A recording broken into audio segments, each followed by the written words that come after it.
안녕하십니까. 오늘도 내면 깊은 곳으로의 여행 9번째 강의를 시작하겠습니다. 진 에드워드 이분이 잔느귀용 얘기를 하네요. 저한테도 그 잔느귀용에 대한 잔느귀용이 쓴 책이 여러 권 있습니다만은 이 여자분이 그 대단한 분이죠. 근데 이분의 얘기를 이분이 잠깐 인용하는데 한번 들어봅시다. 이제 이거 지금 자기 조카한테 크리스라는 조카한테 하는 말인데 사실은 이 진 에드워드가 자기 경험담을 가상적으로 이렇게 대화식으로 쓴 겁니다.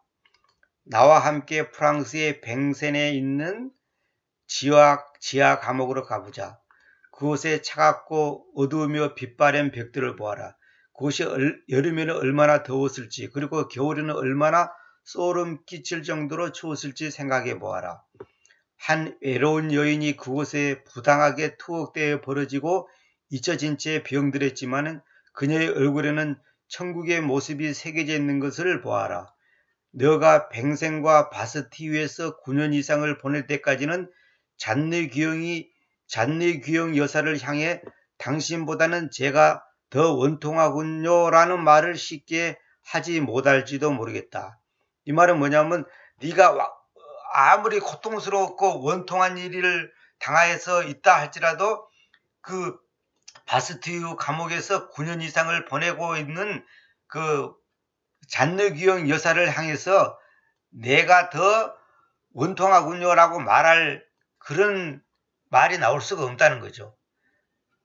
그러니까 무슨 말이냐면 우리가 아무리 고통을 지금 현재 받고 있다 하더라도 지하 감옥에서 9년 이상을 고통받고 있는 그 잔느귀용 이 여자가 이제 억울하게 누명을 받았고 이제 그렇게 됐거든요. 이거는 실화입니다. 실제로 질병이 그녀의 아름다움을 다 빼앗아가고 남긴 흉한 흔적들을 보아라. 건강은 다 잃어버렸고 평생의 사업은 땅에 질팔배졌으며 명예로운 이름은 이단자로 낙이 찍힌 그녀의 모습을 보아라. 그러고 나서 그 다음에 이게 중요합니다. 그녀가 주님의 손에 입을 맞추며 그것을 그분의 신성한 뜻이라고 부르는 것을 보아라. 이 말은 무슨 말이냐면 잔느귀용 이 여자가 어린 나이에 부잣집에 시집을 가가지고 이제 거기서 많은 그 핍박을 받고 무시를 당하고 천대를 받았습니다. 그래가지고 그냥 그분이 사업을 하고 큰 부자가 됐는데 그것이 억울하게 이제 누명을 입어갖고 이제 재산 다 뺏기고 이단자로 몰려갖고 감옥에 가갖고 9년 동안 이제 감옥 생활을 했는데 그녀가 마지막에 한 말이 뭐냐? 주님의 손에 입을 맞추며 그것을 자기가 받은 그 여러 가지 고통, 그 모든 것을 그분의 신성한 뜻이다라고 부른다 이 말이에요. 이거 놀라운 얘기 아닙니까? 그리고 자기가 억울한 일을 그렇게 당했지만은 그것이 그녀를 자기를 향한 하나님의 사랑의 표현이라는 거죠. 사랑의 표현. 그분의 신성한 뜻. 신성한 뜻이 뭐예요? 하나님의 뜻이라는 말이에요. 그 왜 이런 일을 당할까요? 왜 이런 억울한 일을 당할 수밖에 없었을까요? 그것은 잔느귀용 여사를 하나님께서 철저히 부숴서 완전히 낮추기 위한 하나님의 뜻이었다는 거죠. 그러면 잔느귀용 여사를 감옥에 보낸 그 나쁜 인간들은 뭐냐?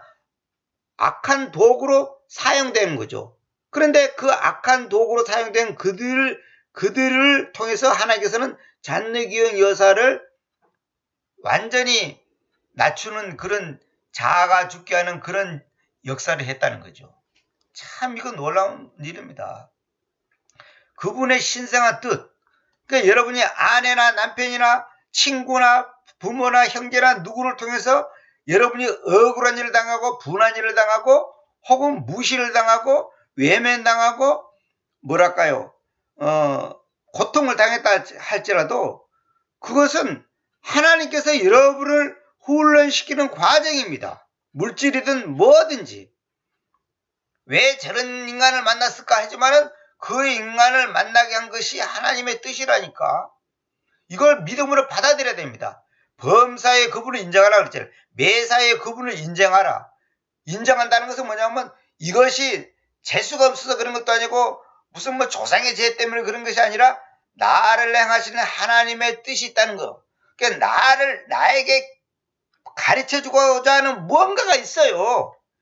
그걸 우리가 이론으로는 알지만은 막상 다치면 짜증나고 화나고 분하고 억울하고 원망스럽고 이런 거 있습니다. 저도 그런 경험을 적게나마 당해봤습니다.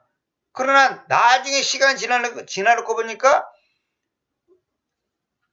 나를 행하신 하나님의 뜻이 있었고 하나님의 사랑의 손길이었다는 거죠.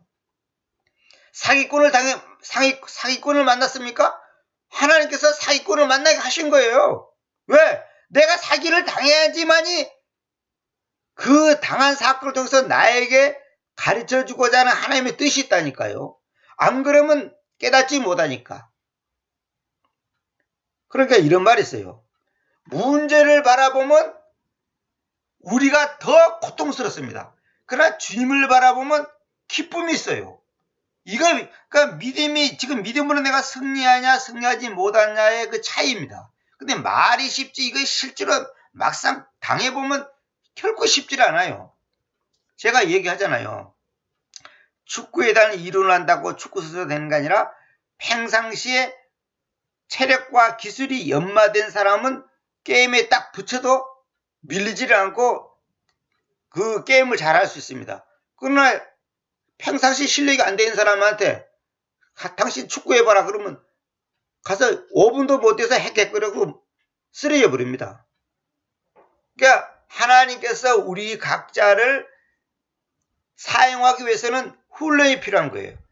그래서 우리가 그러잖아요. 그래서 보통의 군인하고 특공대하고는 훈련의 강도가 다릅니다.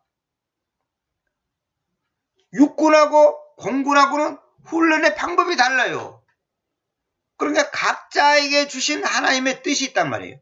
각자를 향하신 하나님의 뜻이 있단 말이에요. 그 뜻을 이루기 위해서는 이 사람은 이런 방법, 저 사람은 저런 방법, 이 사람은 이런 환경, 저 사람은 저런 환경, 각자의 환경 속에서 하나님께서 연단시키는 겁니다. 그래서 사실 따지고 보면 나에게 사기치는 사람을 미워할 것이 아니라 사실은 그 사람에게 감사해야 돼요. 왜? 그 사람이 악역을 맡았잖아요. 가룟 유다가 있었기 때문에 예수님이 십자가의 죽음의 사건이 있는 거예요. 누군가가 가룟 유다 역할을 해야 되는 겁니다. 이스카리옷, 유다의 역할을 해야 되는 겁니다. 정확해서 이스카리온 유다입니다. 그러니까 우리에게 닥치는 모든 것이 뭐냐면 나를 향하신 하나님의 손길이 있었다는 거예요. 내가 왜 가난한 집에 태어났을까? 왜 병들었을까? 왜 저런 인간을 만났을까? 그 모든 것이 나를 향하신 하나님의 손길의 과정입니다. 그래서 우리가 이런 말 했잖아요. 생각을 많이 하면 사람이 보이고 기도를 많이 하면 하나님이 보인다, 이런 말이 있어요. 생각을 많이 하면 뭐예요? 인간적인 그것이 보인단 말이에요. 저놈의 인간, 사람이 보이는 거예요. 그러나 기도를 하면 하나님이 보여요. 아, 하나님의 뜻이 있었구나. 근데 이것이 이제 많이 훈련된 사람은 어떤 일이 닥치더라도 겁내지 않습니다. 왜? 많이 훈련되어 있기 때문에. 그러나 훈련이 안 된 사람은 당황할 수밖에 없는 거죠.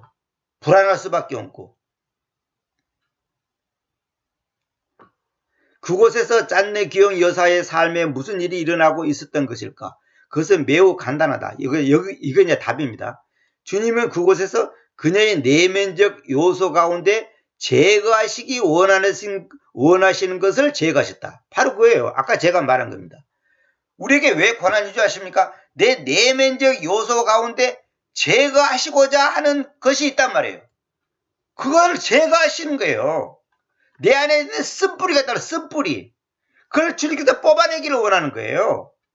평상시는 다 거룩하고 믿음이 좋은 것 같죠? 그럼 얼음이 딱 닫혀보면 그 사람의 실체가 딱 드러나는 거예요.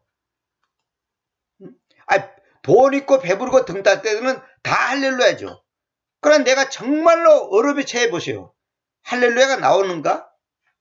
돈 몇십만 원, 몇백만 원 때문에 짜증내고 얼굴에 어둠이 가려져 있다. 아직 멀었습니다. 미안한 말이지만. 아니 100만 원 때문에 어둠이 있다면 100억이만이 날아간다면 어찌 되겠어요? 그 사람 자살한다 소리가 나오지. 그거는 뭐냐? 아직도 내 내면에 뿌리 뽑아야 될 어떤 것이 있다는 거예요. 그걸 제거하기를 원하셨다는 거예요. 그분은 그녀의 인격 속에 신성이 개입해 들어갈 수 있는 공간을 만들고 계셨다. 참 이거 기가 막힌 말이죠.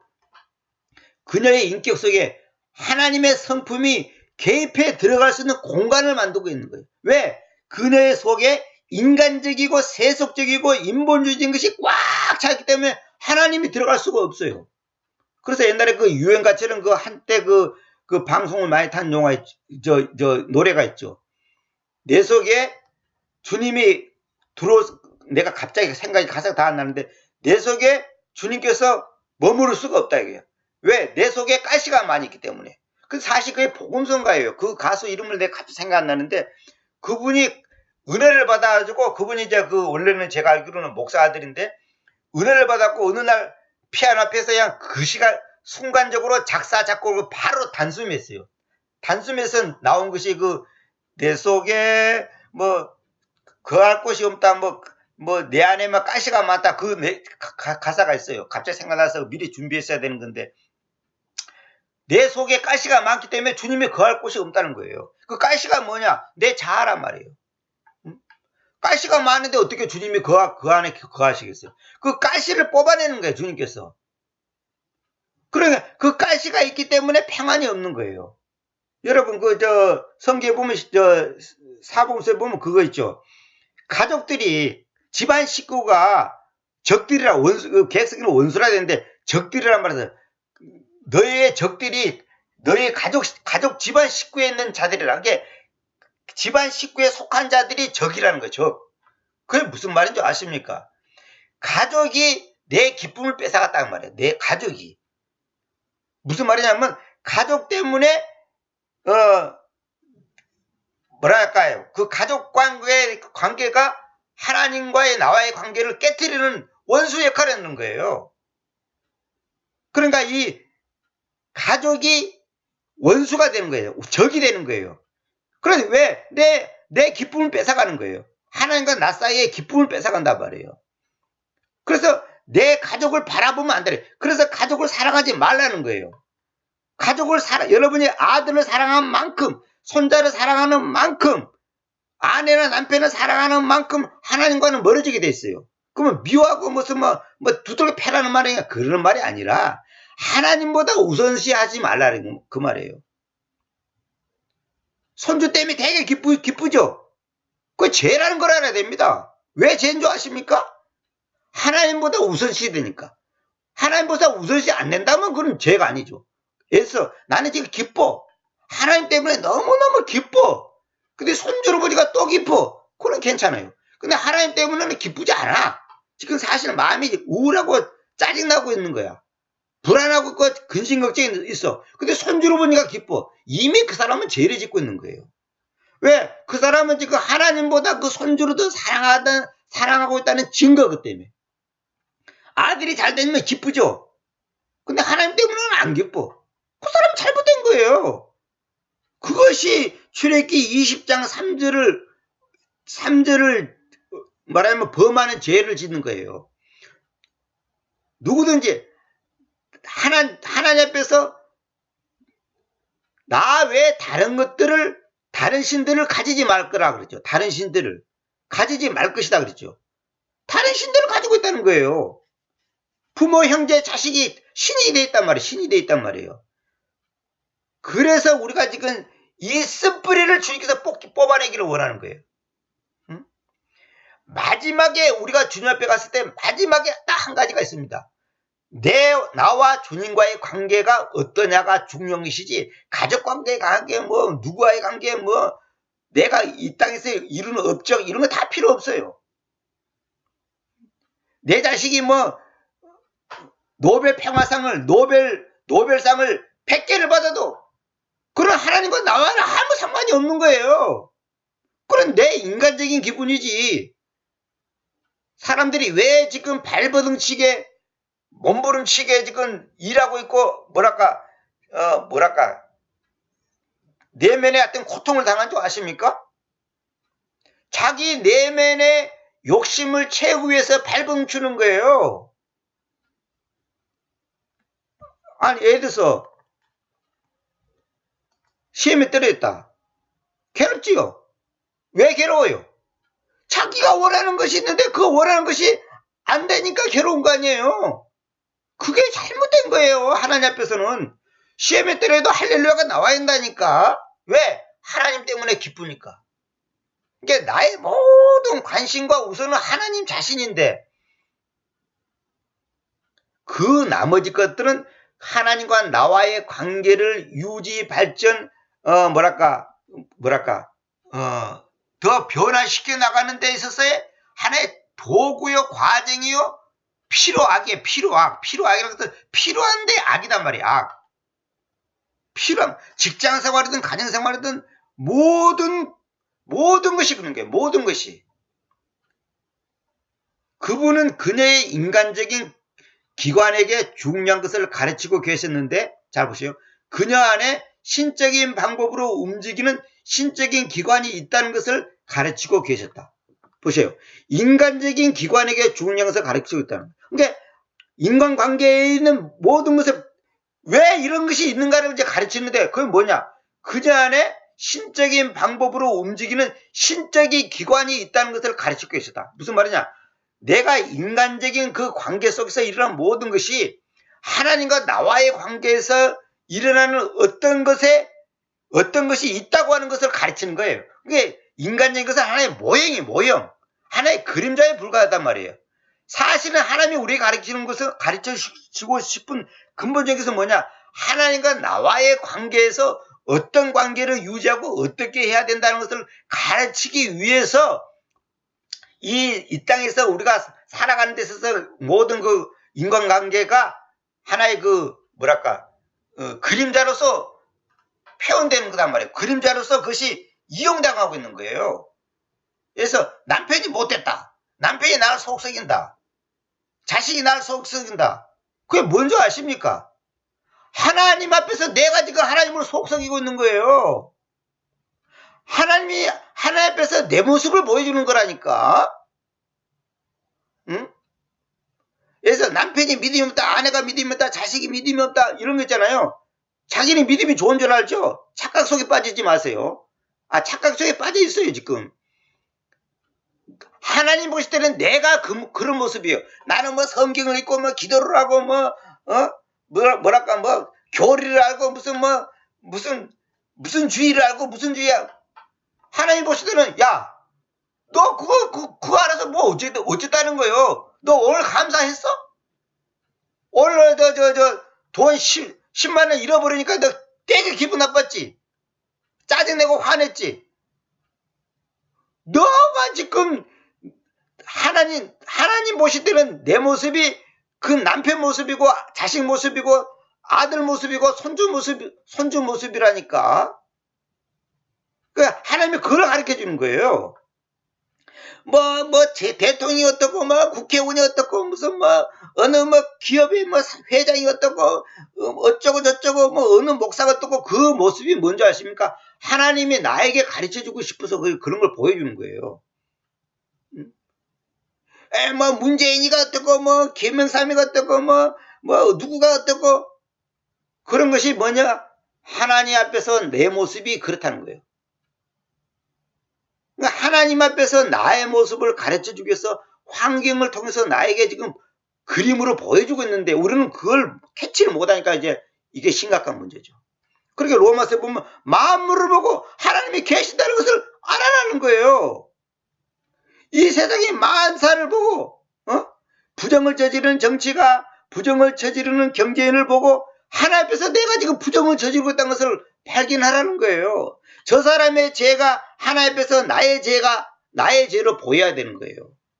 저도 비판을 많이 하고 특히 교계 그 목사들을 내가 많이 굉장히 많이 공격을 하잖아요. 사실은 하나님이 너도 내 앞에서 그런 모습을 갖고 있다. 너가 내 앞에서 그러지 말아라. 저런 인간처럼 하지 말아라. 그걸 저한테 보여주고 있는 거예요. 그 제가 많이 회개하고 또한 감사드리죠. 제가 많은 번역들이 잘못됐다는 걸 지적하잖아요. 그때 하나님이 뭐라고 가르쳐 주냐면, 니는 이렇게 하지 말라 이거야. 너는 이렇게 하지 말라는 거. 그걸 가르쳐 준 거예요. 최근에도 나에게 많은 것을 가르쳐 줬어요. 어때 영어를 잘하는 분이 강의한 어떤 걸 보고, 아, 이게 아니구나. 그걸 가르쳐 주는 거예요. 그게 감사해요. 그녀가 후대에 남긴 유산은 너에게 굳이 말할 필요도 없을 것이다. 그리스도의 몸을 섬긴 남녀 사역자들 가운데 그녀만한 사람은 거의 없었다. 그러니까 이 찐 에드워드가 봤을 때 잔느 기용만한 그 연단을 받아서 그렇게 영적으로 훌륭한 사람이 자기는 별로 본 적이 없다 이 말이에요. 그녀는 그분의 고난에 너무나 생생하게 참여했다. 참, 그분의 고난. 내가 그리스도의 고난과 그리스도의 복음과 그리스도의 고난이라는 그 제목으로 강의를 한 20분인가 뭐 그 정도 한 거 있잖아요. 바로 그거예요. 그리고 그분의 고난에 생생하게 참여하게 하기 위해서 주님께서 이 짠내기형 여자에게 그런 억울하고 분한 환경을 만나게 했다는 거예요. 그럼 뭐냐? 짠내기형 속에 주님이 보실 때 제거하고자 하는 그 뭔가가 있다는 거예요. 그걸 제거하기 위해서 그렇다는 거예요. 여러분도 분명히 아셔야 됩니다. 남편이 어떻고 아내가 어떻고 뭐 자식이 어떻고 그거요. 하나님이 여러분 속에 있는 그 쓴뿌리를 뽑아내기 위해서 그런 걸 보여주는 거예요. 그럼 어떤 분이 하나님을 믿게 된 동기를 얘기했는데 내가 이제 방송에서 들은 얘기입니다.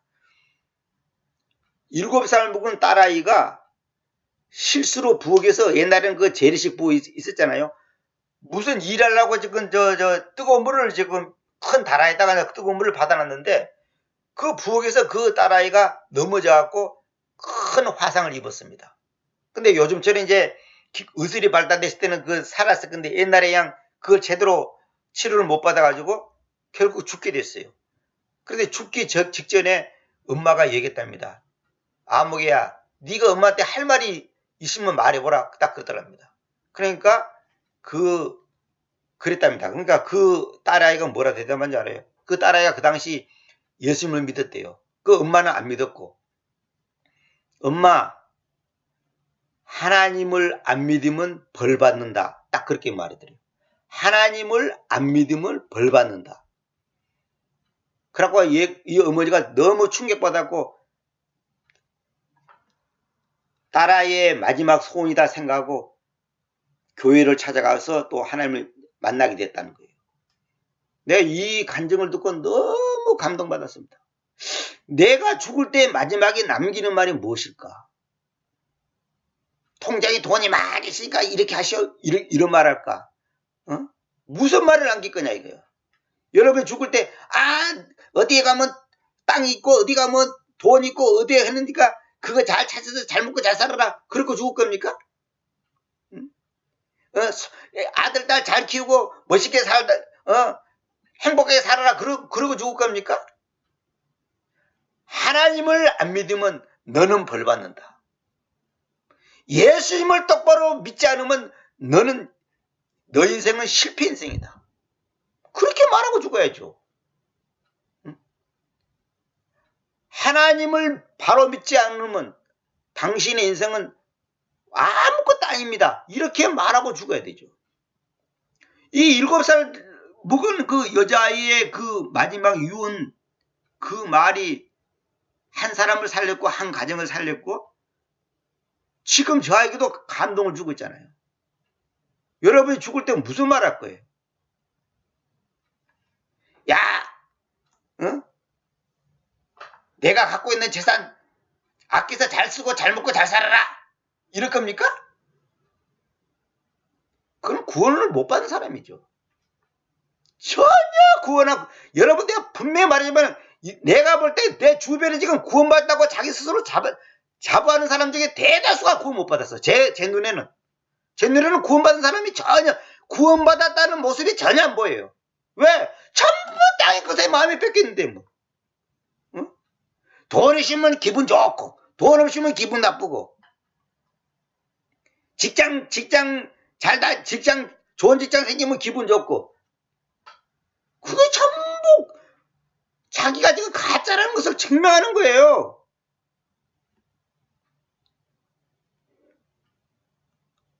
아니 그러면 암 걸리면 그냥 칼 들고 하나님 앞에 달라들 겁니까? 내가 암이 걸리면 칼 빼들고 하나님 앞에 그냥 달라들 겁니까? 고난은 뭉뚱그려서 오지 않는다. 이 말은 뭔지 아십니까? 뭉뚱그려서 대충 이렇게 그냥 싸잡아서 오는 게 아니라 세밀하게 세세히 구체적으로 각자에게 온다는 거예요. 우리들 각 사람에게는 각기 다른 것이 할당되어진다. 그렇죠. 각 사람이 각기 다 다른 환경 속에서 각자에게 환경이 주어지는 거예요. 어떤 크리스찬을 살면은 전혀 변화의 역사를 일으킬 수 없는 것이 다른 크리스찬에게는 너무나 참기 어려운 고통이 된다. 이 말은 뭐냐면 어떤 문제가 발생했어. 근데 어떤 사람에게는 그게 아무 문제가 되는 거 아니에요. 근데 어떤 사람들은 엄청난 고통이 되는 거예요. 예를 들어서 어떤 사람이 직장을 잃었어. 근데 그 사람한테는 그거 아무 걱정거리가 되질 않아. 왜 그런지 아세요? 뭐 돈이 많이 있어서 그다음에 그건 얘기할 필요도 없는 거고. 그게 아니라 하나님이 나를 향하시는 하나님의 뜻이 있으니까. 아까 여기 말한 것처럼 그분의 신성한 뜻이 있으니까 하나님이 무슨 뜻이 있는가 보다. 그걸 받아들이는 거예요. 근데 어떤 사람한테는 너무너무 참기 어려운 고통이 되는 거예요. 어떻게 먹고 살까? 뭘 먹고 살까? 불안해서 잠이 안 오는 거예요. 똑같은 현상인데 이게 바로 믿음이 있는 사람과 없는 사람, 정말로 하나님만을 바라보는 사람과 바라보지 않는 사람의 차이점이란 말이에요. 나는 여전히 고난이 주문푼처럼 우리들 각자에게 가장 알맞은 모습으로 다가온다고 합니다. 그렇죠. 각자에게 그 당하는 고난이 각자에게 필요한 거예요. 적절하게. 배구 선수한테는 배구 훈련을 시켜야죠. 축구 선수한테는 축구 훈련을 시켜야죠. 그러니까 하나님이 그 사람이 쓰기를 원하는 그것 때문에 각자에게 필요한 훈련을 시키는 거예요. 너에게 닥치는 환난이 어떤 종류인가는 중요하지 않다. 종류가 뭔가 좋은 그런 중요하지 않다는 거죠. 각자에게 가장 알맞은 모습으로 다가오니까 어느 때든지 우리 모두는 이렇게 부르짖는 것 같다. 다른 고난이었다면 얼마나 좋을까. 아픈 부위가 머리만 아니라면 얼마나 좋을까. 팔만 아프지 않으면 좋겠는데 내 아이들만 아니라면 좋겠는데 내 직업만 아니었다면 좋겠는데 이런다는 거예요. 무슨 말이냐면 내가 머리가 아프다. 차라리 팔이 아프면 얼마나 좋을까. 다리가 아프다. 아이고 다리 대신 팔이 아프면 얼마나 좋을까. 그래서 경제 문제가 생겼다. 경제 문제가 아니고 차라리 내가 그냥 다리가 하나 부러졌으면 좋겠다. 다리가 하나 부러지고는 내가 참겠는데 돈 문제 때문에는 못 참겠다는 거야. 또 어떤 사람은 내가 돈 문제는 다 참겠는데 내 몸이 아픈 것은 못 참겠다 이거야. 응? 내가 아픈 거는 괜찮은데 내 자식 아픈 거는 못 참겠다. 이런 거에 각자가 있단 말이에요. 이랬으면 좋겠대, 저랬으면 좋겠는데. 이런 거 있잖아요. 그것이 다 아직까지 이기적인 거예요, 그게. 하나님이 나한테 육체의 병을 줬다면 병을 줄 수밖에 없는 이유가 있는 거예요. 경제적인 어려움을 줬다면 그럴 수밖에 없는 이유가 있다는 거예요. 가장 불편한 시간에 가장 상처받기 쉬운 지점에서 가장 깊은 역사를 행하시기 위해 맞춤으로 준비하신 맞춤 고난이라는 거죠. 맞춤으로 준비하신 고난, 거기에 그분의 지문이 찍혀 있다는 것이다. 잘 보세요. 가장 불편한 시간에 가장 상처받기 쉬운 지점에서 가장 깊은 역사를 행하시기 위해 맞춤으로 준비하신 고난, 그 고난 거기에 바로 그분의 지문이 찍혀 있다는 거예요. 그분이 딱 도장 찍었다는 거예요. 그래서 김아무개 너는 어디서 태어나서 어떤 환경에서 자라다가 어떤 일을 만나가지고 어떤 상황에 처해가지고 어떻게 될 거다. 하나님께서 그 사람에게 필요한 훈련을 시키는 거예요. 각자에게.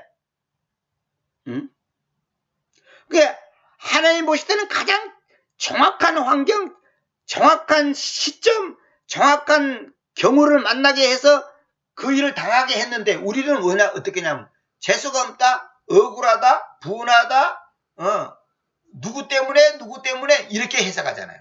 근데 하나님 보시던 하나님은 그게 아니에요. 그게 가장 알맞는 시간에 알맞는 지점에서 알맞는 역사를 행하시기 위해서 딱 그분이 도장을 딱 찍었다는 거예요. 그 여기도 위에 나오잖아요. 그분의 고난에 너무나 생생하게 참여했다. 바로 이 말이에요. 지금 도장 찍었다는 말이 생생하게 참여를 하는 거예요. 하나님의 그리스도의 고난에 생생하게 참여시키기 위해서 하나님께서 우리 각자에게 고난을 주는 거예요. 그 정말로 안 당한 사람은 모릅니다. 굉장히 아프고 괴롭고 힘든 거는 사실입니다.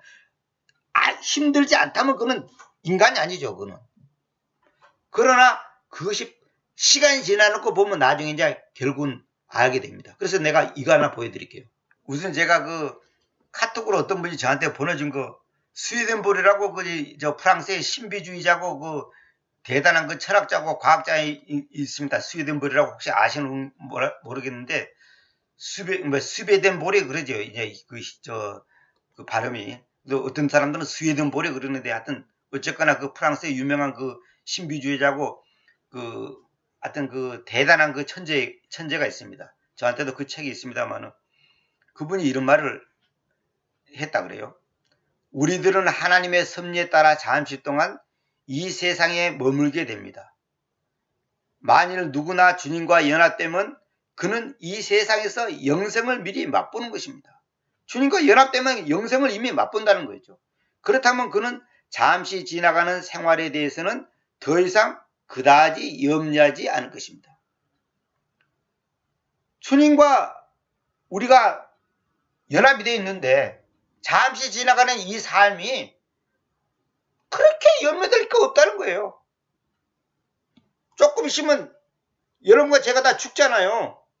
죽으면 끝나는 거예요. 죽으면 다 끝난다니까. 그래서 이제 그 인터넷에 있는 걸 내가 이제 그 복사를 해놨는데 이거 한번 읽어볼게요. 아들아, 최고의 인생을 만들기 위해 이렇게 살아라. 겉절이 인생이 아닌 김치 인생을 살아라. 김치가 맛을 제대로 내려면 배추가 5번 죽어야 한다.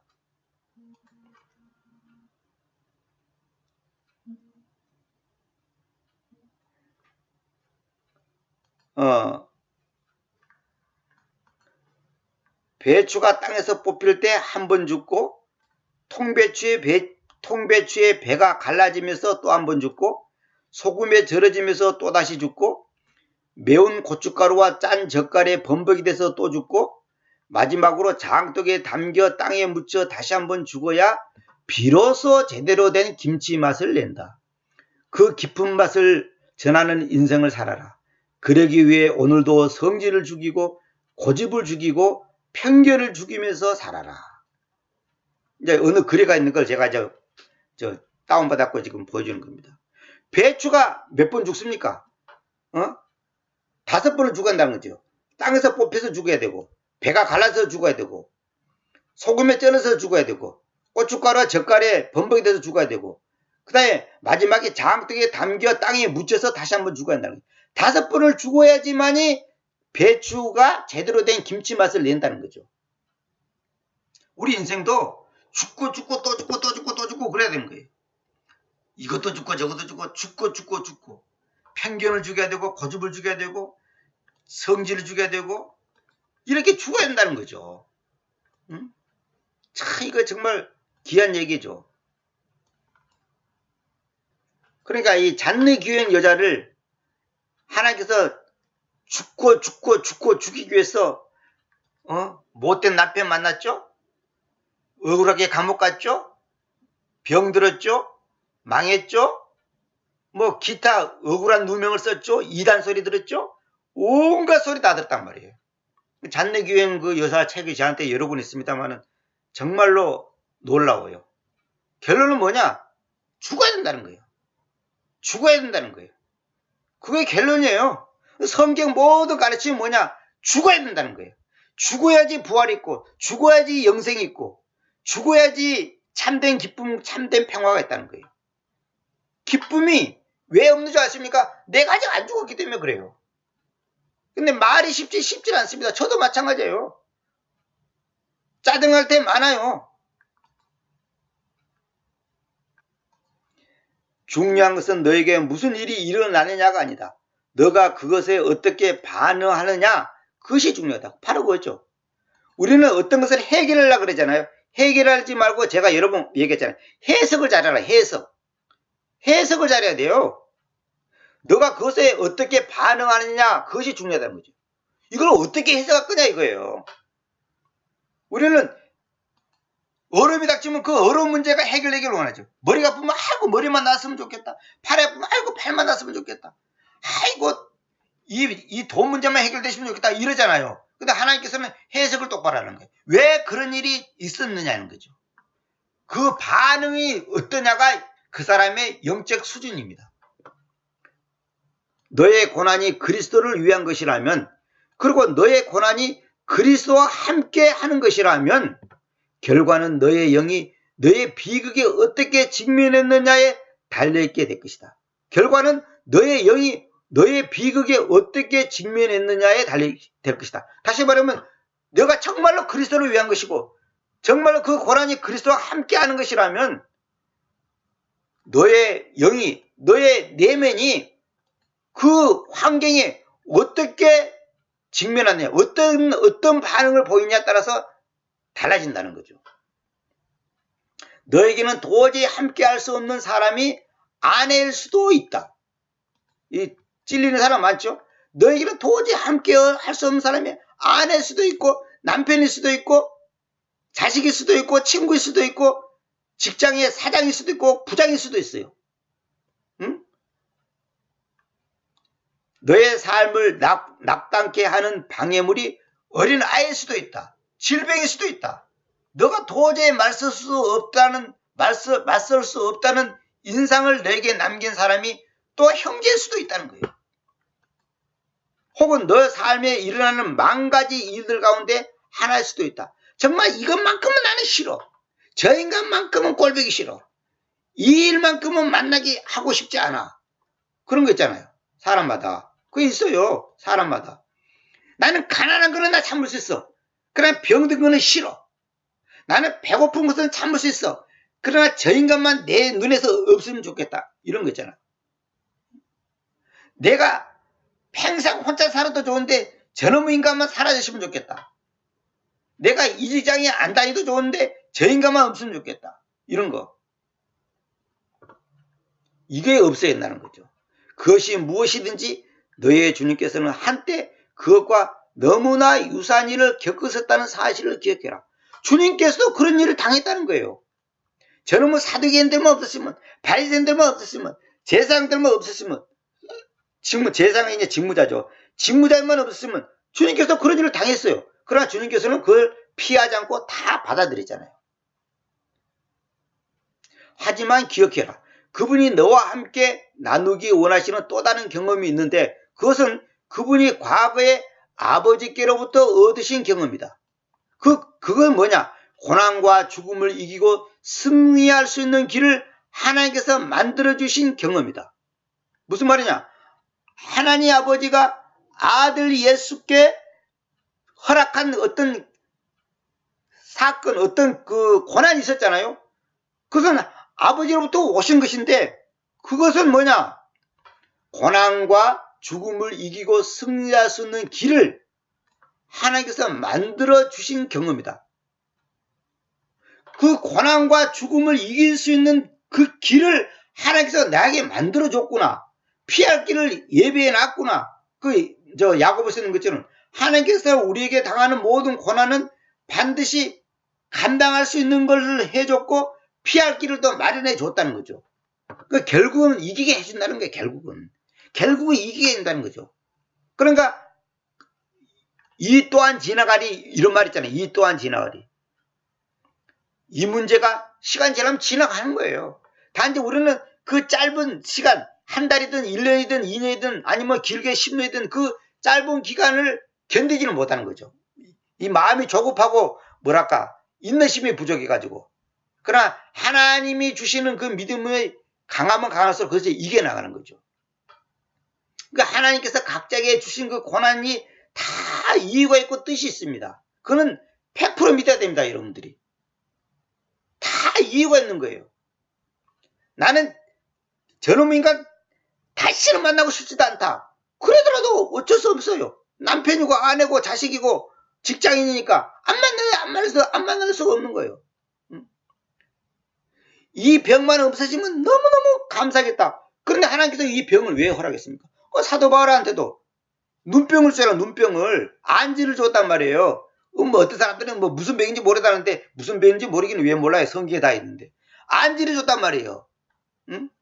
그래 이 눈병이 없어지게 해달라고 하나님께 3번이나 기도했단 말이에요.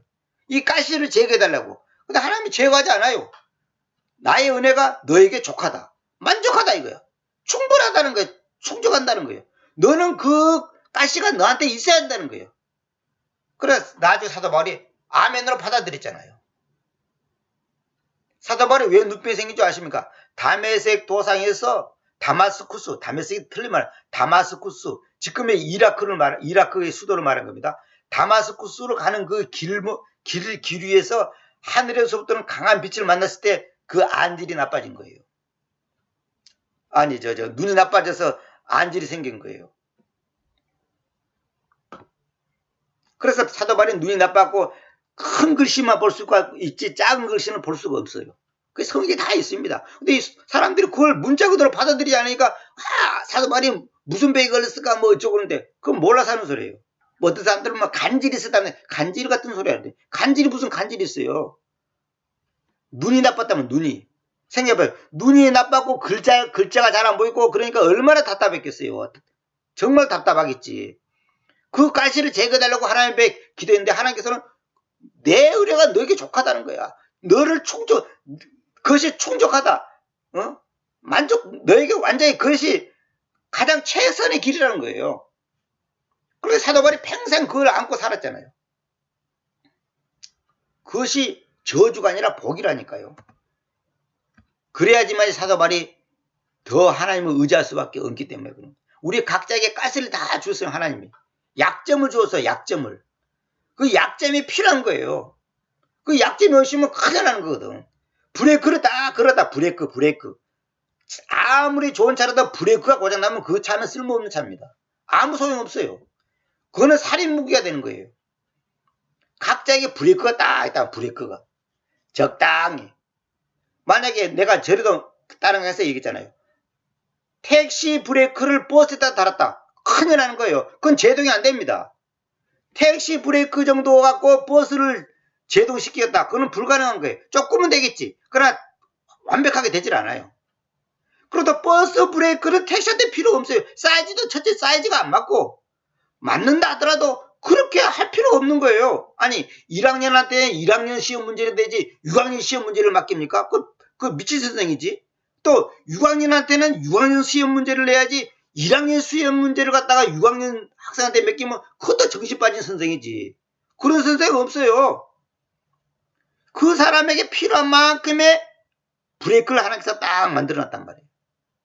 그 브레이크를 주신 하나님께 감사해야 된단 말이에요. 어떤 사람은 가난, 질병. 내가 얘기하잖아요. 저 같은 경우는 태어날 때부터 병을 줬고 태어날 때부터 가난했는데 지금까지도 단 한 번도 병에서 벗어난 적이 없고 단 한 번도 가난에서 벗어난 적이 없어요. 부자가 되어본 적이 없어요. 그런데 이것이 나에게 복이었다는 것을 이제서 조금 깨닫고 감사하고 있다는 거죠. 안 그러시면 큰일 나니까. 안 그러시면 그냥 튕겨나가니까. 응? 큰일 나니까 하나님께서 주신 거예요. 이게 너무너무 감사한 거예요. 이거 있었기 때문에 지금 내가 이런 강의라도 자신있게 충분하지는 못하지만 강의를 할 수 있는 거예요. 안 그러면 내가 이런 거 안 하죠. 돈 많이 벌어가지고 세상 걸 즐기고 있을 수도 있죠. 그래서 각자에게 하나님께서 적당한 브레이크를 걸어놨단 말이에요. 그걸 여러분 앞에 내가 솔직하게 말씀드리고 여러분이 이걸 인정해야 되고 아멘으로 받아들여야 된단 말입니다.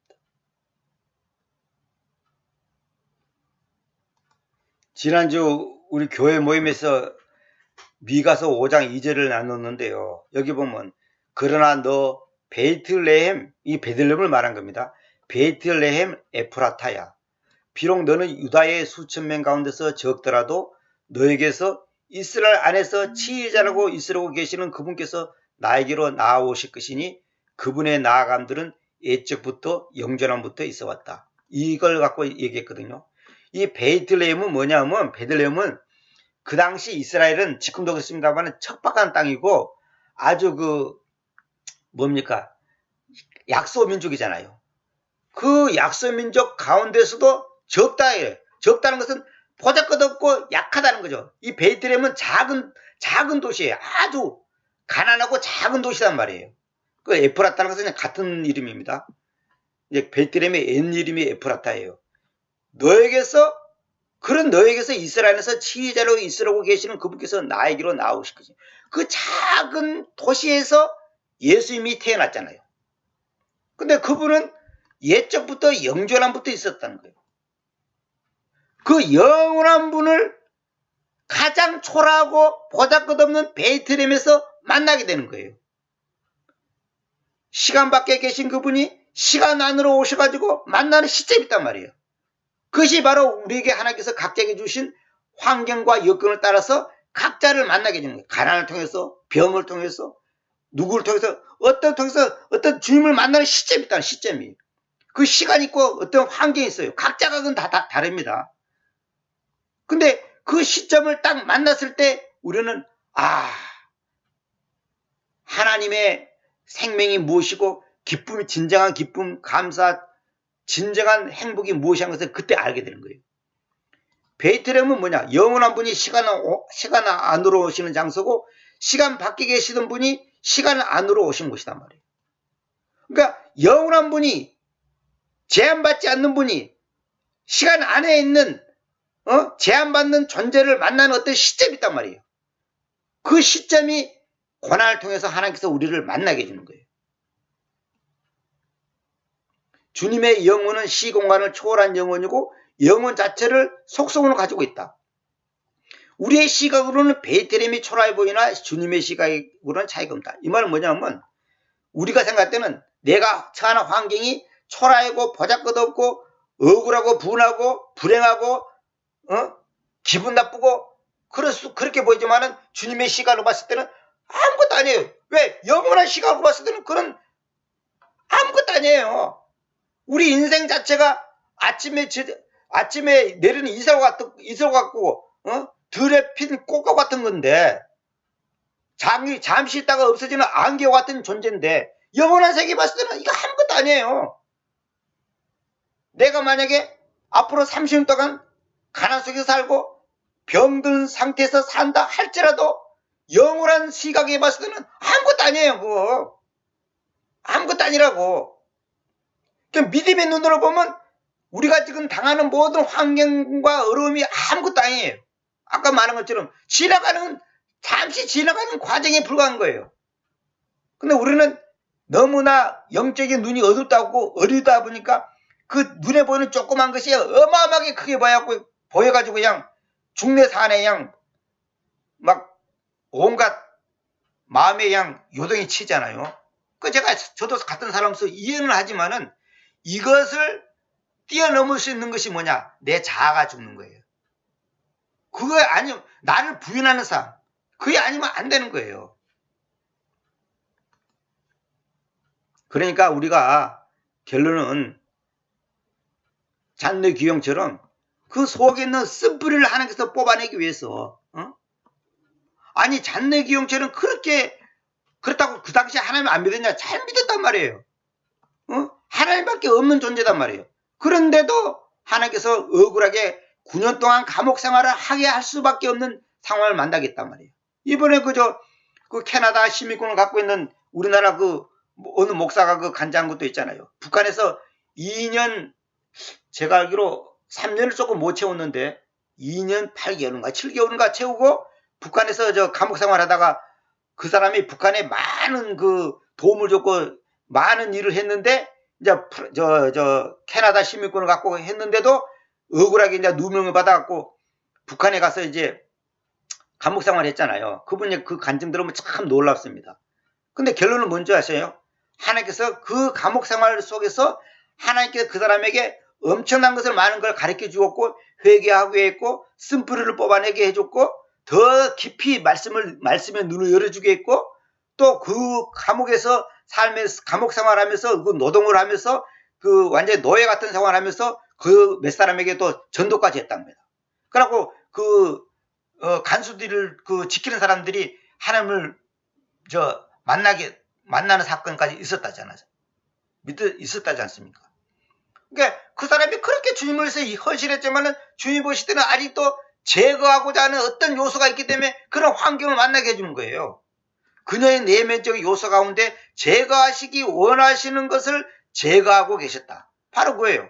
우리 내면에 내가 아무리 나 나름대로는 주님을 잘 믿는다고 하지만은 하나님 보실 때는 아직도 내 속에 뽑아내고자 하는 어떤 가시가 있다면 가시가 그 가시를 주님께서 뽑아내기 위해서는 우리가 그잖아요. 가시를 뽑아낼 때 아프잖아요. 그러니까 통증을 안 느낄 수 없는 거예요. 그러니까 각자의 그 하나님께서 가시를 심는 것도 가시를 뽑는 것도 다 이유가 있는 거예요. 목적이 있는 거예요.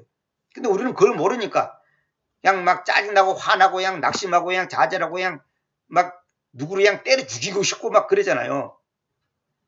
저도 어떤 때는 테레비 보면 저는 가능한 한 정치 뉴스를 안 봅니다. 가능한 한 그냥 뉴스 나오면 딱 딴 데로 틀어버립니다. 잘 안 보지만 이제 일부러 뭐 민주당에 떴고 뭐 한국당에 떴고 그런 얘기를 일부러 안 들으려 그러고 관심을 안 줍니다. 그러고 무슨 기자회견 한다 무엇을 한다 면 그냥 저는 딴 데로 틀어버린다든지 그냥 아예 안 봐버립니다. 왜? 그거 봐봤자 나한테 아무 도움이 없어요. 화만 나. 내 영에 아무 도움이 안 되는 거예요. 백해무익한 거예요. 누가 대통령이 됐든 그런 것도 중요한 게 아니라 그런 것도 관심 완전 끊기로 했습니다. 뭐 어느 당이 뭐 정권을 잡든지 말든지, 누가 뭐 감옥에 가든지 말든지, 뭐 어떤 인간이 무슨 뭐 비리를 정해갖고 뭐 어쩌고 저쩌고, 관심 안 두기로 했어요. 왜? 그 관심 둬봤자 나이가 아무 의미가 없어요. 이거 이기적인 것이 아니라 내 영에 아무 도움이 안 되는 거예요.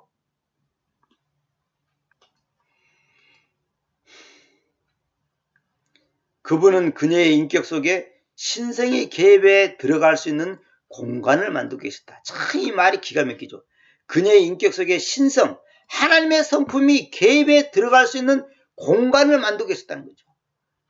그건 뭐예요? 가시를 제거했다는 거죠. 가시가 많이 박혀 있으면 주님이 앉을 자리가 없는 거예요. 내 안에 가시가 많이 있으면 안 된다는 거죠. 가사, 아까 그 말한 그 복음성 가사가 원래 그 복음성이에요. 근데 그 이제 세상에서 유행같이는 이제 한때 유명했는데 내 속에 내가 너무 다 많아. 주님이 내가 너무 많다는 것은 내 자아가 많다는 거죠. 내 자아가 많다는 것은 인간적인 가시가 많다는 거예요. 많은 사람들이 착각하는 게 뭐냐면 자기가 성경 지식 내지 신학적 지식 내지 어떤 지식이 많으면 자기 믿음도 많고 큰 줄 알아. 성경 구절을 많이 외우고 있으면 자기 믿음도 굉장히 많은 줄 알고 큰 줄 알아. 믿음이 강한 줄 알아. 그런 게 아니에요. 그래서 오늘은 여기까지만 하렵니다.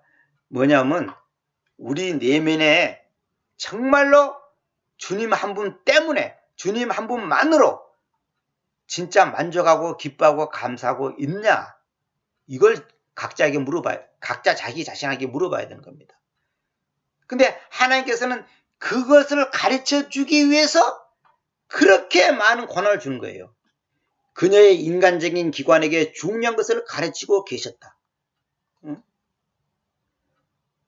인간적인 기관에게 중요한 것을 가르치고 계셨다는 거죠.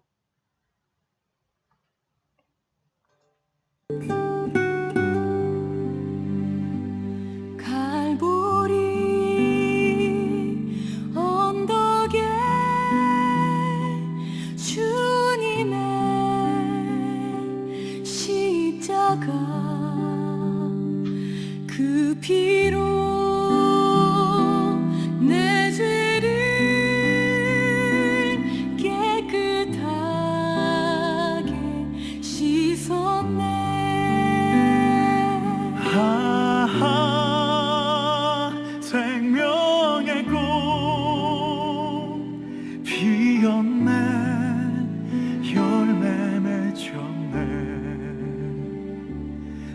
나는 다시 태어났네. 그 이름 생명나무라. 절망과 고통에 세상 길 헤매일 때 예수님 품으로 나를 인도하셨네.